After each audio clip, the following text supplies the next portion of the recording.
Heading into his 10th season in the NBA, what can Devin Booker do to optimize his game and carry the Suns to the promised land that Charles Barkley, Steve Nash, and so many other Suns greats have failed to reach? On our final day of Suns previews, we're going to be looking at what Book brings to the table, how Mike Budenholzer can optimize him, and a few areas of his game that he can still tweak even in year 10 to get better as a player. Much like Kevin Durant, Devin Booker is obviously an elite scorer in the mid-range.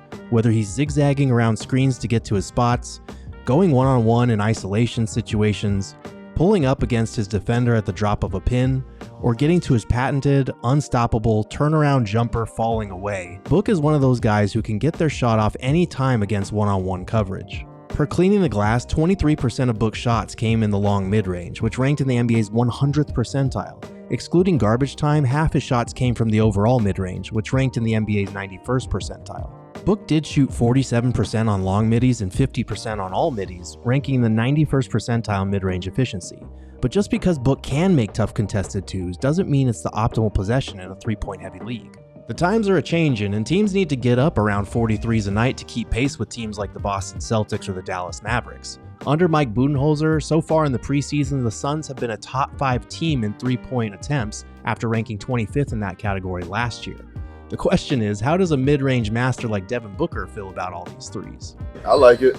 I mean, obviously you got to take what the defense gives you, but even attempting the three-point shot, not even making it, stretches out defenses and opens up better looks throughout the game. We have a lot of sharp shooters on this team too, so the volume should be up. I think this group's finding a way and an identity to play, and everybody needs to be, ready when they're open. And sometimes you can actually overpass in our league, and when you have good opportunities, you got to take advantage of them. It's evolution. They're shooting the skin off the ball. You don't want to live and die by it, so it's finding the right balance. In terms of finding that balance, Book technically led the Suns in three-point attempts last year, averaging 6 a night.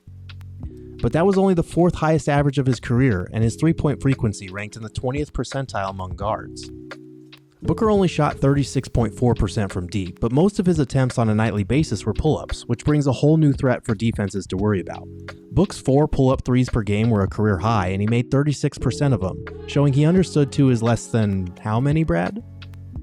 It's also been clear so far in preseason that Book will be aggressive this year and looking to launch from deep if the defense gives him even an inch of space. Make or miss, the looming presence of that shot will open things up for himself and for his teammates, and not just when he's knocking down game-winning three-point shots at Madison Square Garden. One thing that would really help, especially now that he'll be launching more threes than ever, is getting Book more catch-and-shoot opportunities. He only made 37% of his catch-and-shoot threes last year, but he also made 50% of his corner threes and 47% of his wide-open threes. The problem is only about 1/4 of his three-point attempts last year were wide open. Book is a 3-level scorer who can create his own shots, but this is hopefully where having a point guard to play Booker off the ball more and a better offensive system with the greenest of green lights will help make it easier for him to attack. I think Book attacks regardless if he's off the ball or on the ball. I think he attacked last year in both areas. I think more so than anything, the point guard in a system that we all kind of have a structure, and it's good to have not just us 2 or 3, but the whole team in a structure where you come into the game and you understand it, where you may get opportunities to score or make a play. Just trying to make their job easy last year. I know Book, Brad had to do a lot of playing the one, kind of facilitating, orchestrating the offense. They can do that, but what they really do is put the ball in the basket. And so I know it's going to be up to me to put them in the right spots. I think it'll make us see easier coverages, getting the ball on time and target in the right spots, pushing the pace, getting out in transition more, and not having the responsibility to make the play most of the time. So it's easier to catch people in closeouts and off the ball rather than the whole defense loading up on you. There are definite advantages to letting Book hunt off the ball again. 2 years ago, when the Suns still had Chris Paul, Booker ranked in the 92nd percentile in points per possession coming off screens, getting 2.3 of those possessions per game and shooting a staggering 55% in those scenarios. But last year, those numbers plummeted. Booker only got 1.3 off-screen possessions per game, which was a career low, and he only shot 46% in those situations, ranking in the 34th percentile in points per possession. Tapping back into the dangers of Devin Booker as a movement shooter and scoring threat has to be a priority for the coaching staff, especially now that they have point guards to set him up to attack while curling around screens. We know he can make mid-range shots with a defender trailing on those screens, but he can also get to the hoop or launch from 3 if he gets enough space. The threat of screens or dribble handoffs opens up backdoor cuts, and like Beal, Booker can be used as a screener in inverted pick and rolls to create opportunities for mismatches. Of course, Devin Booker won't only be playing off the ball. Even with Tyus Jones and Monte Morris entering the fold, the Suns are still going to put the ball in Devin Booker's hands, allowing one of their best playmakers to go to work on the ball. One area where Booker can tweak his approach is his frequency of shots at the rim. Only 20% of his shots last year came at the rim, despite Booker shooting 70% there. Ranking in the 90th percentile rim accuracy among guards, but only the 40th percentile in frequency, suggests that this should be a priority. Booker has a spellbinding hesitation dribble because of the threat of his pull-up shot, and he's got a tough little in-and-out dribble to free himself up in a crowd and freeze his defenders. Between that, his crossover, and his general burst toward the rim when he makes up his mind to hit the gas, Book should attack in this way more often, especially when his role is simplified with point guards putting him in position to go to work. But as much as point Book enables him to attack defenses from the start of a play, the playmaking component shouldn't be overlooked. Optimizing Book off ball is important, but the Suns shouldn't turn their backs on what he can do in the pick and roll either. Booker ranked in the 89th percentile in pick and roll ball handler frequency, and he performed exceptionally well, placing in the 99th percentile in points per possession. He was also in the 92nd percentile in assists per 75 possessions, and as much as his career-high 6.9 assists per game were a product of the role Phoenix needed him to play, he knows how to find his screeners on their rolls or locate shooters on the perimeter. Even better, he can leverage the threat of that pull-up 3 into more assists just like these, where defenders will overcommit and leave something wide open. On the ball or getting off of it, Booker is the complete package. The Suns just need to find the right balance. I think Book can score in a variety of ways, especially when he has the ball in his hands and off the ball, so that makes him so dangerous. So I think there's going to be opportunities this year when you got to play point guard. There's going to be opportunities where we're playing off the ball, so we got to be ready for everything. But aside from tweaking his shot profile, you're probably wondering, where can Devin Booker actually get better in year 10? His defense and his leadership style are the two most popular answers, and while they've been overblown, they are worth taking a look at. Devin Booker is not the horrendous defender he's made out to be, but he did take a step backward last year, and the Suns will need more of the Booker they got in the prior 2 or 3 seasons. On the ball, the B-ball index had him in the 23rd percentile in perimeter isolation defense. Off the ball, Book was prone to falling asleep at the wheel at times, opening up backdoor cuts for his man. Part of this may have been fatigue due to how much of a load he was carrying on offense, and lapses just like these happen to every player in the NBA. But cutting down on some of the ball watching to prevent his man from getting open looks at the rim or from 3 would be huge. Booker ranked in the 25th percentile in help defense talent, and while he was usually quick to own up to his mistakes with a hand up and a my bad, the Suns will have to be locked in defensively this year due to their lack of size. One last nitpick, Booker's contests on 3-point shots often felt late or not aggressive enough. Book is mindful of giving fellow jump shooters a landing space, but these are more like practice contests.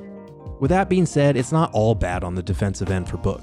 He can be a determined off-ball defender when he's locked in, and he ranked in the 87th percentile in off-ball chaser defense. Booker fights like hell through screens, taking pride in getting around them and embracing the physicality.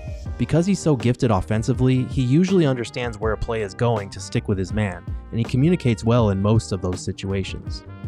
When Book is able to hold his ground, he also knows how to go and make a play on the ball, whether it's his man going up for a shot with an early block, or someone else's as a blindside trapper in the paint.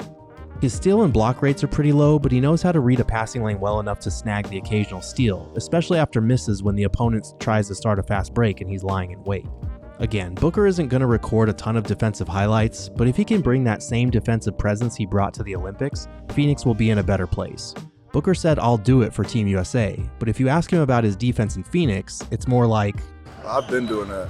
Book is very capable of defending at a high level, and he has a great pride.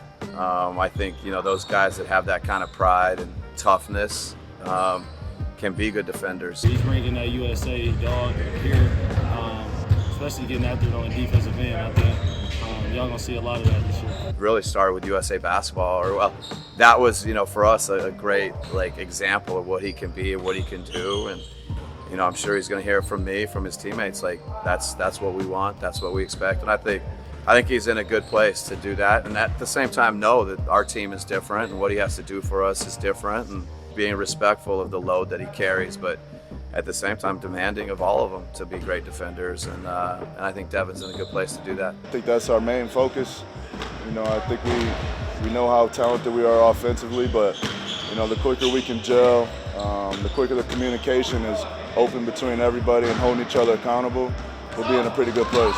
Finally, on the leadership front, Devin Booker is more of a vocal leader than he's given credit for, which is something he's grown into over the course of his career compared to early on when he was more of a lead-by-example guy.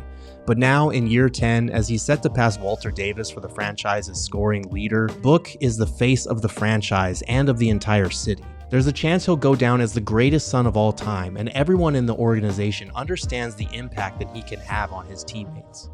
Really good. You'd have to ask my teammates and coaching staffs, they could probably give you a better assessment, but I've developed a lot of relationships and got to know a lot of guys, and just try to give my advice, my little 2 cents on what I've seen and what I've done. I think his steadiness, his kind of work ethic, professionalism, he's just very honest, and still kind of easygoing. I love being around him every day. The work that he puts in is just awesome, the focus, the attention to detail, so I had the ultimate respect for him, from a distance, and now being around him, it's just, it's gone to another level. Coach is the leader, but then at the same time, you got Devin Booker, the face of the franchise, who's a great leader and holds people accountable. And once again, I see some of this stuff, what he does in the film room, what he does in the practice floor, what he does in the locker room. Like, Devin Booker is that guy, and he's the face of the franchise, and he's going to be for the next 10 plus years until he retires. Thanks for watching today's Suns season preview, and thank you to everyone who's been tuning in as we've gone through all 17 players on the Suns roster. If you've missed any, you can check out all of our Suns season previews in the description of this YouTube video. Be sure to like this video, subscribe to PHNX Sports on YouTube, listen to the PHNX Suns podcast 5 days a week, go read my written season previews over at gophnx.com. And until next time, if you ever need anyone who's crazy enough to do a deep dive on all 17 players on the Suns roster, just remember. I'll do it.